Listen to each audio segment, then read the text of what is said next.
Hello friends, എല്ലാവർക്കും നമസ്കാരം. ഇത് ഞാൻ 23-ാം തീയതി എടുത്ത വീഡിയോ ആണ്. ഇന്നാണ് വോയിസ് ഓവർ കൊടുക്കുന്നത്.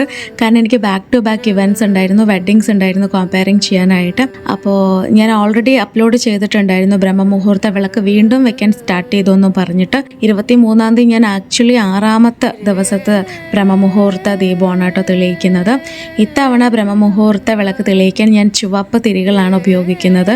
കഴിഞ്ഞ തവണയും ചുവപ്പ് തിരി ഉപയോഗിച്ചപ്പോൾ ചുവപ്പ് തിരി ഉപയോഗിച്ചിട്ട് മാത്രമാണോ ബ്രഹ്മമുഹൂർത്ത വിളക്ക്, അല്ലെങ്കിൽ ചുവപ്പ് തിരിയാണോ എപ്പോഴും യൂസ് ചെയ്യുന്നത് എന്ന തരത്തിലുള്ള കുറേ കമൻസ് കണ്ടു. ചുവപ്പ് തിരിയിൽ ദീപം തെളിയിച്ചു കഴിഞ്ഞാൽ ബന്ധങ്ങളിലുള്ള അകൽച്ച, കുടുംബത്തിൽ എപ്പോഴും വഴക്ക്, ഭാര്യ ഭർത്തൃ ബന്ധത്തിലുള്ള ഒരു വിള്ളൽ, ഇതെല്ലാം നീങ്ങും. അത് മാത്രമല്ല, വിവാഹ തടസ്സം നേരിടുന്നവർ ചുവപ്പ് തിരിയിലാണ് ദീപം തെളിയിക്കേണ്ടത്. കുടുംബത്തിൽ ഐശ്വര്യവും സന്തോഷവും സമാധാനവും വരുവാൻ നമുക്ക് ചുവപ്പ് തിരി കൊണ്ട് ദീപം തെളിയിക്കാം. അതേപോലെ ഭഗവാൻ സുബ്രഹ്മണ്യനെ ചുവന്ന തിരിയിൽ ദീപം തെളിയിക്കുന്നത് വളരെ ഉത്തമം. കാരണം ചൊവ്വാഴ്ച ദിവസവും ചൊവ്വാഗ്രഹവും ഭഗവാൻ സുബ്രഹ്മണ്യനോട് വളരെയധികം ബന്ധപ്പെട്ട് കിടക്കുന്നു എന്നുള്ളത് എല്ലാവർക്കും അറിയാം.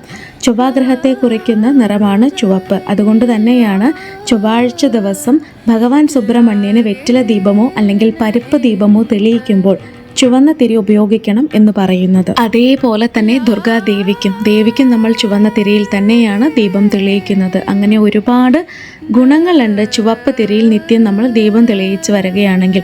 വിവാഹ തടസ്സം മാറുന്നു, സന്താന ഭാഗ്യം ആഗ്രഹിക്കുന്നവർ, കുടുംബത്തിൽ കലഹമില്ലാതെ ഒരു ഐക്യത്തോടു കൂടി മുന്നോട്ട് പോകണം എന്നാഗ്രഹിക്കുന്നവരൊക്കെ നിത്യവും നമുക്ക് എല്ലാ വിളക്കുകളിലും നിങ്ങൾക്ക് ചുവന്ന തിരിയിട്ട് ദീപം തെളിയിക്കാം. അപ്പം മറക്കണ്ട കേട്ടോ, ഈ ചുവന്ന നിറത്തിലുള്ള പ്യോർ കോട്ടൺ തിരി നിങ്ങൾക്ക് വേണമെന്നുണ്ടെങ്കിൽ, ചുവന്ന തിരി മാത്രമല്ല പച്ച, മഞ്ഞ എന്നീ നിറത്തിലുള്ള തിരികൾ വേണമെന്നുണ്ടെങ്കിൽ സ്ക്രീനിൽ കാണുന്ന നമ്പറിൽ വാട്സാപ്പ് ചെയ്യാം, അല്ലെങ്കിൽ ഡയറക്റ്റ് സൈറ്റിൽ പോയിട്ടും ഓർഡർ ചെയ്യാം. ഞാൻ നമ്മുടെ വെബ്സൈറ്റും കോൺടാക്ട് ഡീറ്റെയിൽസും എല്ലാം സ്ക്രീനിൽ കൊടുത്തിട്ടുണ്ട്, ഒന്ന് ശ്രദ്ധിക്കണേ.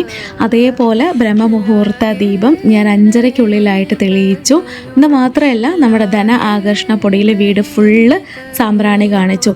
എപ്പോഴും ആദ്യം ദീപം തെളിയിച്ചു കഴിഞ്ഞാൽ പിന്നീട് കാണിക്കുന്നത് ധനാകർഷണ പൊടിയിൽ സാമ്പ്രാണി കാണിക്കുക തന്നെയാണ്. വീട് ഫുള്ള് സാമ്പ്രാണി കാണിച്ചതിന് ശേഷം ഭഗവാന് നൈവേദ്യമായി ഇന്ന് വെച്ചത് പാലും, അതായത് ഞാൻ 23-ാം തീയതി വെച്ചത് പാലും അവലും അതേപോലെ തന്നെ ഒരു ചെമ്പിൽ വെള്ളവുമാണ്. വീട്ടിൽ ദീപം വയ്ക്കുന്നത് ഒരു ഡിവൈൻ എനർജിയെ ഇൻവൈറ്റ് ചെയ്യുന്നത് പോലെയാണ്. അത്തരത്തിലുള്ളൊരു ദൈവിക ശക്തിയെ വീട്ടിൽ ക്ഷണിച്ചിരുത്തിയതിന് ശേഷം നമ്മൾ നൈവേദ്യമായിട്ടൊന്നും വയ്ക്കാതെ ഇരിക്കരുത്. അല്പം അവലോ ഉണക്കമുന്തിരിയോ ഒന്നുമില്ലെങ്കിലും അല്പം വെള്ളമെങ്കിലും വയ്ക്കുക, വളരെ നല്ലതാണ്. ഈ വീഡിയോ നിങ്ങൾക്ക് എല്ലാവർക്കും ഇഷ്ടപ്പെട്ടു എന്ന് വിശ്വസിക്കുന്നു. അടുത്ത വീഡിയോയിൽ വീണ്ടും കാണാം. ഓം ശരവണ ഭവ. എല്ലാവർക്കും നല്ലത് വരട്ടെ.